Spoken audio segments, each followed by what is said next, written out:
Hello बच्चों, स्वागत है आपका अपने YouTube चैनल स्टडी अनवन में।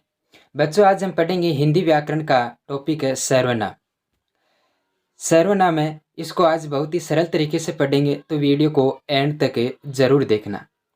देखो, यहाँ पर सर्वनाम की परिभाषा दे रखी है। जिन शब्दों का प्रयोग संज्ञा के स्थान पर किया जाता है। किसके स्थान पर किया जाता है? संज्ञा के स्थान पर किया जाता है, उन्हें सर्वनाम कहते हैं। जो आप पहले से आपको ये परिभाषा आती है, बहुत ही सरल है।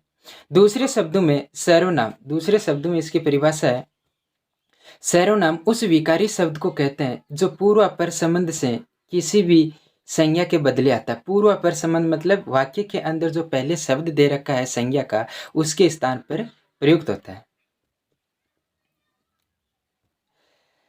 सरल शब्दों में सर्व का अर्थ होता है सब। सर्व का क्या अर्थ होता है? सब। और नामो, सर्वनामो मतलब संज्ञा। नामों का अर्थ होता है संज्ञा, क्योंकि संज्ञा का शाब्दिक अर्थ भी क्या होता है? नाम होता है। संज्ञा का शाब्दिक अर्थ नाम होता है। और सर्व का सब मतलब संज्ञा के सभी शब्दों के स्थान पर जो नाम आते हैं, शब्द आते हैं, उनको सर्वनाम कहते हैं। क्या बदले जो शब्द आते हैं उन्हें सर्वनाम कहते हैं।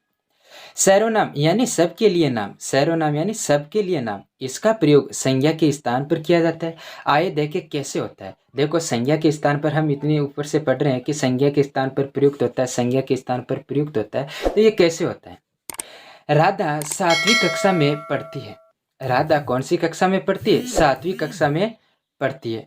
वह पढ़ाई में बहुत तेज है। वह पढ़ाई में बहुत तेज है। उसके सभी मित्र उससे प्रसन्न रहते हैं।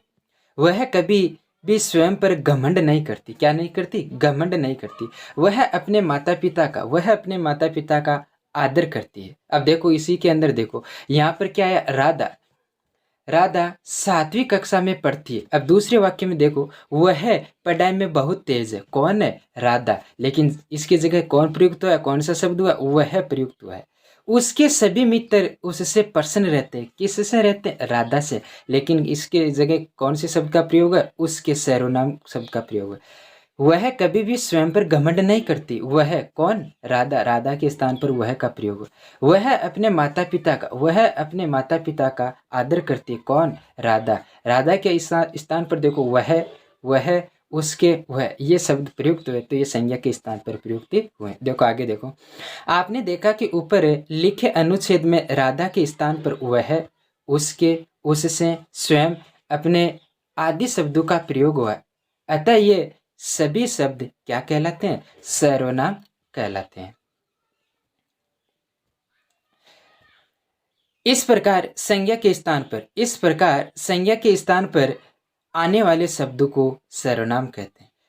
जैसे इसके उदाहरण है सर्वनाम के कौन कौन से होते हैं? मैं, तू, वह, आप, कोई, यह, ये, वे, हम, तुम, कुछ, कौन, क्या, जो, सो, उसका आदि। ये बहुत सारे सर्वनाम शब्द होते हैं, जैसे जिसका, जिसकी, कुछ, कौन, तुम, मेरा, मेरी। ये बहुत सारे सर्वनाम शब्द होते हैं, उदाहरण होते हैं। अन्य सर्वनाम शब्द भी इन्हीं शब्दों से बने जो लिंग, वचन, कारक की दृष्टि से अपना रूप बदलते रहते हैं।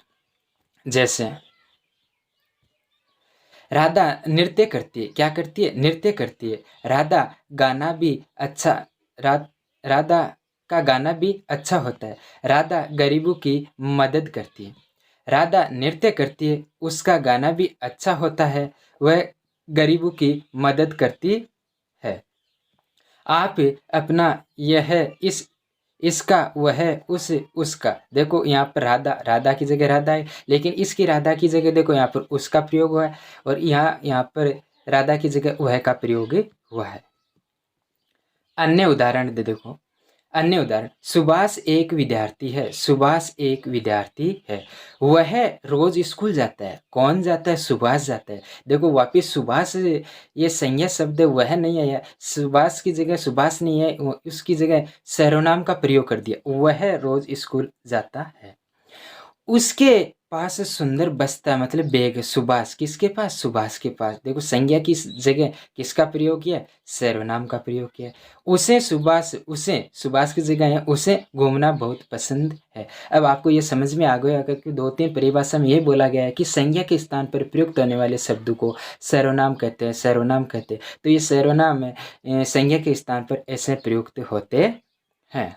आगे देखो, उपयुक्त वाक्य में सुभाष शब्द संज्ञा है तथा इसके स्थान पर वह, उसके, उसे शब्द संज्ञा के स्थान पर प्रयोग किए गए हैं, इसलिए यह सर्वनाम है।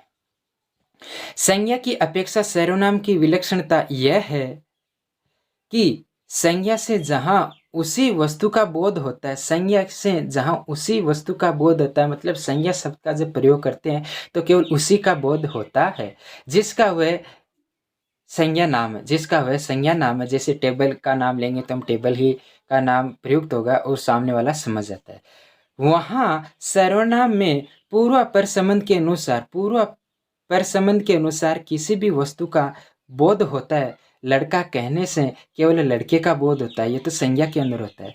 घर, सड़क आदि का बोध नहीं होता है, आदि का बोध नहीं होता है, किंतु वह कहने से पूरा पर संबंध के अनुसार ही किसी वस्तु का बोध होता है। जैसे किसी वाक्य के अंदर ले लेते हैं, वह घर जा रहा है, तो पूर्व पद मतलब पहले कौन से संज्ञा शब्द का प्रयोग किया गया है, लड़की जैसे सीता का नाम लिया गया है या कोई लड़के राम का नाम लिया गया, उसके अनुसार हम उसका बोध कर पाते हैं, मतलब पता लगा पाते हैं। आगे देखो, सर्वनाम के भेद। सर्वनाम के भेद, सर्वनाम के देखो 6 भेद होते हैं जो आपको पहले से पता है। पहला होता है पुरुषवाचक सर्वनाम। कौन सा होता है, पुरुषवाचक सर्वनाम। दूसरा होता है निश्चयवाचक सर्वनाम। तीसरा होता है अनिश्चयवाचक सर्वनाम। चौथा होता है संबंधवाचक सर्वनाम। पांचवा होता है प्रश्नवाचक सर्वनाम और छठा है निजवाचक सर्वनाम। देखो, पुरुषवाचक सर्वनाम, निश्चयवाचक सर्वनाम, अनिश्चयवाचक सर्वनाम, संबंधवाचक सर्वनाम, प्रश्नवाचक सर्वनाम, निजवाचक सर्वनाम। देखो, इसके बारे में आपको मैं यही बता दूं, पुरुषवाचक सर्वनाम के अंदर तो हमें बोलने वाला वक्ता और सुनने वाला श्रोता और मतलब अन्य के लिए प्रयुक्त होता है। ये 3 के लिए प्रयुक्त होता है, जिसमें पुरुष का बोध कराता है, पुरुष के अंदर स्त्री और वो दोनों आते हैं ना। निश्चयवाचक सर्वनाम में किसी निश्चित वस्तु का बोध होता है, चीज का बोध होता है। अनिश्चयवाचक के अंदर उसमें अनिश्चित, उसमें पता नहीं रहता है किसने काम किया किसने नहीं किया। संबंधवाचक सर्वनाम में 2 वस्तुओं के बीच में, 2 व्यक्तियों के बीच में, 2 वाक्यों के बीच में संबंध बताया जाता है। प्रश्नवाचक से, इस शब्द से आप पता चल रहा है कि प्रश्नवाचक वाक्य होगा। और निजवाचक के अंदर अपनत्व प्रकट किया जाता है। क्या किया जाता है, अपनत्व प्रकट किया जाता है। तो सबसे पहले हम पढ़ेंगे पुरुषवाचक सर्वनाम। कौन सा पढ़ेंगे, पुरुषवाचक सर्वनाम। जिन सर्वनाम शब्दों से व्यक्ति का बोध होता है, किसका बोध होता है, व्यक्ति का बोध होता है, उन्हें पुरुषवाचक सर्वनाम कहते हैं। किसका बोध होता है, पुरुष का बोध होता है, उन्हें पुरुषवाचक सर्वनाम कहते हैं। दूसरे शब्दों में इसकी देखो परिभाषा क्या होती है, बोलने वाले, सुनने वाले तथा जिसके विषय में बात होती है, मतलब अन्य। बोलने वाला वक्ता हो जाएगा, सुनने वाला श्रोता हो जाएगा। यह किसी तीसरे व्यक्ति के लिए कोई बात होती है, उनके लिए प्रयोग किए जाने वाले सर्वनाम जो शब्द होते हैं उन्हें सर्वनाम, पुरुषवाचक सर्वनाम कहते हैं। देखो क्या होता है आगे, पुरुषवाचक सर्वनाम पुरुष, पुरुषवाचक सर्वनाम पुरुष मतलब स्त्री या पुरुष के नाम के बदले आते हैं, उन शब्दों की बात है। जैसे मैं आता हूं, मैं आता हूं, तुम जाते हो, वह भागता है। उपयुक्त वाक्य में मैं, तुम, वह पुरुषवाचक सर्वनाम है। पुरुषवाचक सर्वनाम के प्रकार, पुरुषवाचक सर्वनाम के भी 3 भेद रखे हैं। पुरुषवाचक सर्वनाम के 3 भेद, पहला है उत्तम पुरुषवाचक सर्वनाम जिसमें बोलने वाला होता है, मध्यम पुरुष होता है जिसमें सुनने वाला होता है, और अन्य पुरुष होता है जिसमें किसी तीसरे की बात कही जाती है, वो मौजूद नहीं होता है सामने। तो ये 3 भेद होते हैं, उत्तम पुरुष, मध्यम पुरुष और अन्य पुरुष। पहले हम पढ़ेंगे उत्तम पुरुष। जिन सर्वनामों का प्रयोग बोलने वाला अपने लिए करता है, बोलने वाला अपने लिए करता है, उन्हें उत्तम पुरुष से कहते हैं। मतलब जिन सर्वनाम शब्दों का प्रयोग खुद के लिए किया जाता है, जैसे यहाँ पर उदाहरण दे रखे, मैं, बोलने वाला प्रयोग करता है हमारा, हम, मुझको, हमारी, मैंने, मेरा, मुझे आदि। ये जितने भी सर्वनाम शब्द जो खुद के लिए प्रयोग किया जाता है वो उत्तम पुरुषवाचक सर्वनाम के अंदर आते हैं। जैसे इसके उदाहरण दे रखे हैं, मैं स्कूल जाऊंगा, खुद के लिए प्रयोग हुआ है। हम मतदान नहीं करेंगे, वह कविता मैंने लिखी है, वह कविता मैंने लिखी है। बारिश में हमारी पुस्तकें भीग गई, मैंने उसे धोखा नहीं दिया। ये जितने भी वाक्य दे रखे इसमें खुद का प्रयोग किया गया, मतलब खुद। यह कविता मैंने लिखी है, वह मतदान नहीं, हम मतदान नहीं करेंगे, मैं स्कूल नहीं जाऊंगा, मैंने उसे धोखा नहीं दिया, खुद के लिए प्रयोग किया गया, उसे कहते हैं उत्तम पुरुषवाचक सर्वनाम। अब देखो मध्यम पुरुषवाचक सर्वनाम क्या होता है, जो मैंने पहले बता दिया, सुनने वाले के लिए प्रयोग होता है, श्रोता के लिए। जिन सर्वनामों का प्रयोग सुनने वाले के लिए किया जाता है, मतलब श्रोता के लिए किया जाता है, जो आपके सामने बैठा है, उन्हें मध्यम पुरुष कहते हैं। इसके उदाहरण हो जाएंगे तू, तुम, तुम्हें, आप, तुम्हारे, तुमने, आपने। ये जितने भी यहाँ पर उदाहरण दे रखे ये खुद के लिए प्रयोग नहीं किया जाता, ये सामने वाले के लिए किया जाता है, दूसरे के लिए किया जाता है। इसको कहते हैं मध्यम पुरुषवाचक सर्वनाम। तो आपके सामने तू, तुम, तुम्हें, आप, तुम्हारा, तुमने, आपने, ये देखकर आपको पूछ ले कि कौन सा सर्वनाम है, तो आपको बताना है पुरुषवाचक सर्वनाम है। और पुरुषवाचक सर्वनाम के अंदर भी मध्यम पुरुषवाचक सर्वनाम के उदाहरण है। और आपके सामने ये आ जाए, मैं, हमारा, हम, मुझको, हमारी, मैंने, मेरा, मुझे, तो आपको बताना है पुरुषवाचक सर्वनाम में जो उत्तम पुरुषवाचक भेद है इसका, उसके उदाहरण है। अब तीसरा पढ़ेंगे अन्य पुरुषवाचक सर्वनाम। जिन सर्वनाम शब्दों का प्रयोग किसी अन्य व्यक्ति के लिए किया जाता है, किसके लिए किया जाता है, अन्य व्यक्ति के लिए किया जाता है, जो हमारे पास मौजूद नहीं होता है, उन्हें अन्य पुरुषवाचक सर्वनाम कहते हैं।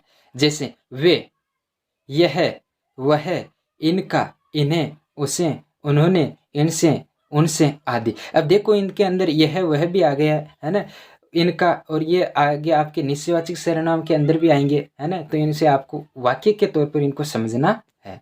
आगे देखो इसके उदाहरण दे रखे हैं, वे मैच नहीं खेलेंगे, वे मैच नहीं खेलेंगे, खुद के लिए प्रयोग भी नहीं हुआ है, सामने आपके जो बेटा है सुनने वाले के लिए भी प्रयोग नहीं है, किसी तीसरे व्यक्ति के लिए हो रहा है। मतलब आप बोलने वाले किसी सामने वाले को कह रहे हो कि वे मैच नहीं खेलेंगे। उन्होंने कमर कस ली, उन्होंने कमर कस ली, किसी तीसरे व्यक्ति के लिए हो रहा है। वह कल विद्यालय नहीं आया था, वह विद्यालय कल नहीं आया था। उसे कुछ मत कहना, उसे कुछ मत कहना, आप वक्ता हो बोलकर कह रहे हो मध्यम पुरुषवाचक सुनने वाले को कि उसे कुछ मत कहना, किसी तीसरे व्यक्ति की बात कर रहे हो। उन्हें रोको मत जाने दो, उन्हें रोको मत जाने दो, इनसे कहिए अपने घर जाइए। तो आपके ये सर्वनाम के भेद है, इसमें जिसमें पहला सर्वनाम का भेद था पुरुषवाचक सर्वनाम। पुरुषवाचक सर्वनाम आपके पूरा समझ में आ गया होगा कि पुरुषवाचक सर्वनाम किसे कहते हैं। इसमें बोलने वाला, सुनने वाला और अन्य किसी तीसरे व्यक्ति के लिए जिन शब्दों का प्रयोग किया जाता है उसे पुरुषवाचक सर्वनाम कहते हैं। पुरुषवाचक सर्वनाम के तीन भेद रखे हैं आपके, उत्तम पुरुष, मध्यम पुरुष, अन्य पुरुष। उत्तम पुरुष के लिए खुद के लिए प्रयोग किया जाता है सर्वनामों का। मध्यम पुरुषवाचक में सामने वाले के लिए प्रयोग किया जाता है, और अन्य पुरुषवाचक के अंदर है किसी तीसरे व्यक्ति के लिए प्रयोग किया जाता है। ये वीडियो आपको अच्छा लगे तो अपने इस चैनल को सब्सक्राइब और वीडियो को लाइक ज़रूर करना, और अपने प्यारे दोस्तों के पास इसको सेंड करना। Thank you.